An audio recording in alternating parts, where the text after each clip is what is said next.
It is 3/22 of 2015. We continue through the Dead Sea Scrolls now, and we're going to look at another Qumran authored scroll, which I consider to be the more important scrolls because we get a look at the Qumran community actual theology and their eschatology, and it gives us a better look at some of the feelings and convictions that the Qumran community held. And the Habakkuk scroll that we're going to look at now actually was one scroll that they did carbon date. It was carbon dated to the 1st century BCE, in other words, during the Hasmonean dynasty. So it's going to reflect very much that tension between the Pharisees and the Sadducees and the eventual physical exiling of the Sadducees out of Jerusalem. So it's going to reflect that Hasmonean era, which will be important for us to understand. We'll take a look at this scroll, which is a commentary on the prophetic writing of Habakkuk, which was one of the later prophetic documents of the Old Testament. So we'll take a look at this Qumran authored scroll. It was found in Cave 1, and it'll give us some additional information to go along with the introductory material and the Damascus scroll that also both spoke to our looking at the actual theology of the Qumran community. So we're going to begin with the first moment as the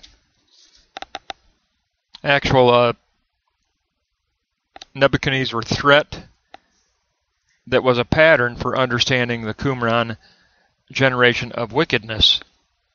And Habakkuk delivered his prophecy in the 6th century BCE.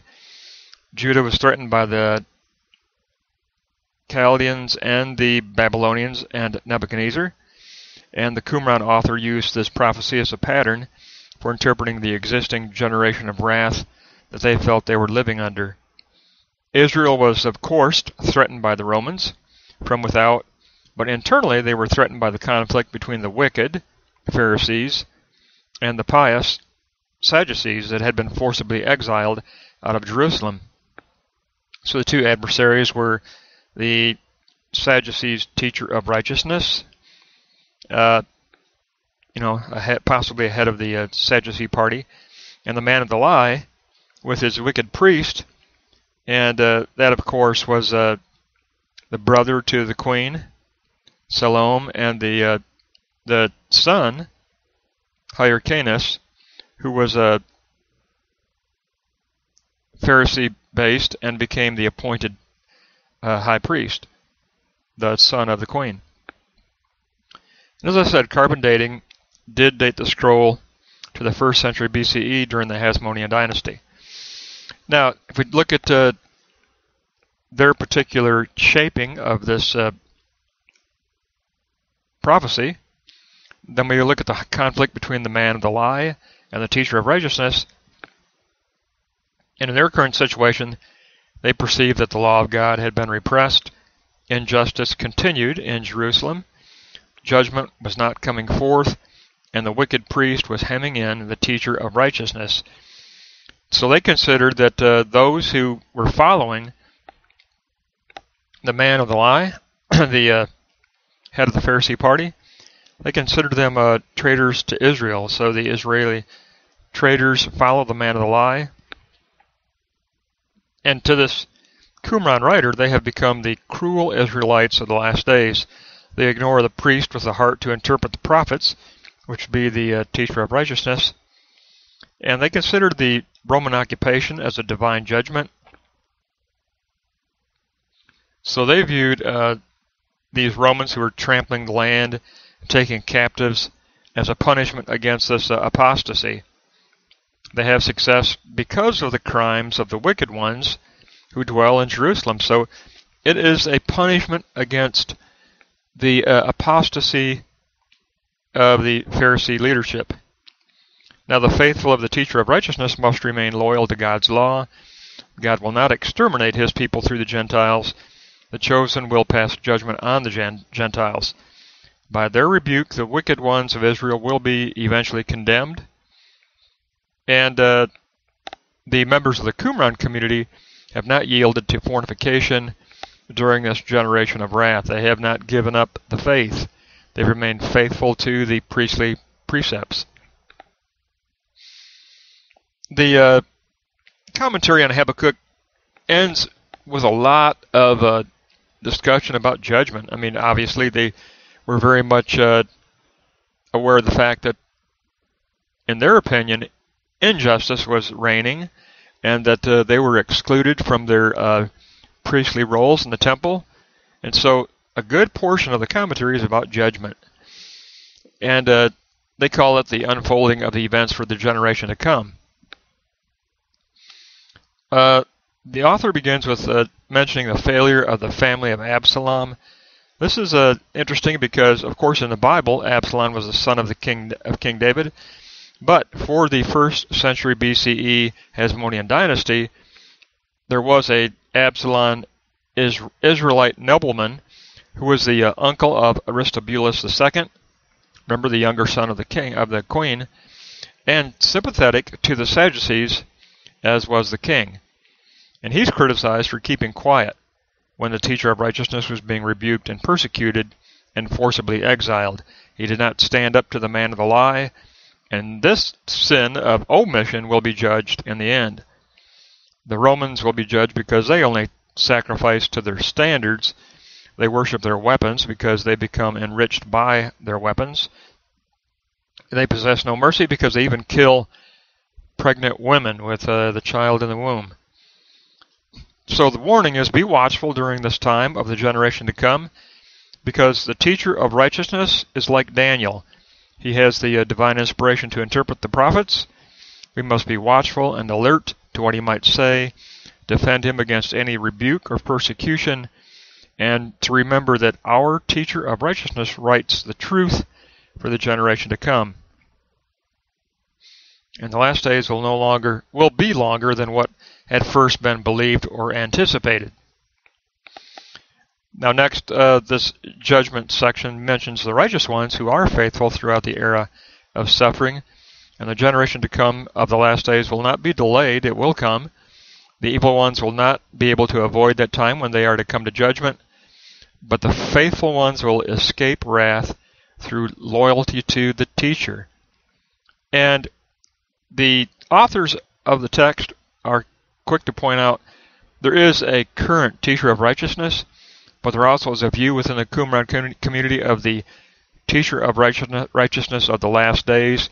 There's an eschatological teacher of righteousness as well. The wicked priest, of course, gets singled out.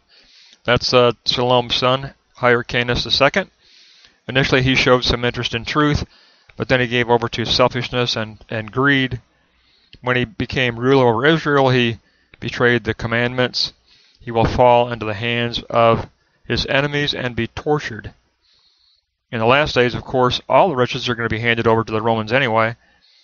The wicked priest will suffer a consuming affliction and punishment in fire and brimstone. So here's your eternal damnation. He's going to suffer the punishment of fire and brimstone. They also single out the man of the lie. This is Shimeon ben Shittak, the queen's brother, who was a leader of the Pharisees. He teaches false deeds. He builds a worthless city, not a spiritual, everlasting city. He will also receive fiery punishment for his blasphemy. And after his punishment, the true knowledge will be revealed like a flood of water in abundance. God will smite him and the wicked priest for defiling the temple. That's key because the Sadducees, their role was the governorship of the temple, so the huge sin is the defiling of the temple. There's a closing warning to avoid the condemnation of Gentile idols. They're a source of false teaching.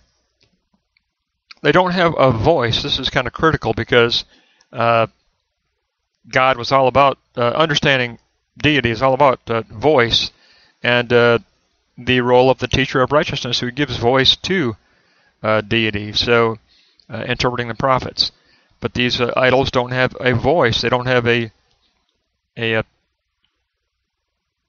voice of a true God and true spiritual truth. So there's no salvation through an idol for the day of judgment. God will exterminate idol worshippers, and the Lord does not dwell in an idol, he dwells in the holy temple. Of course, Second Temple Jerusalem, the curious thing here is that, of course, that there was no Ark of the Covenant in the temple in the Second Temple period. The Ark of the Covenant had been, the temple had been ransacked by Nebuchadnezzar, and he took all the gold out of the temple, and although it wasn't listed in the inventory of what he had stolen, the assumption is that he took the ark and the gold that covered the ark also. So even though, according to these Sadducees, the Lord resides in his holy temple, the big criticism was the fact that in early Christianity, the fact that now we look toward a spiritual temple because this Judaic faith is crumbling. For one thing, there is no Ark of the Covenant in the Holy of Holies anymore, and it's just the rites of purification that really take place and the animal sacrifices. But that'll wrap us up for the Habakkuk scroll from 1st century BCE during the Hasmonean dynasty. It really does reveal to us a theology of eschatological judgment, very much directed toward the apostasy of the Pharisees under Queen Salome, and a real desire for some retribution from the suffering and the forced exile that they had to undergo, and how the teacher of righteousness will redeem them. And that'll wrap us up on another Qumran authored scroll.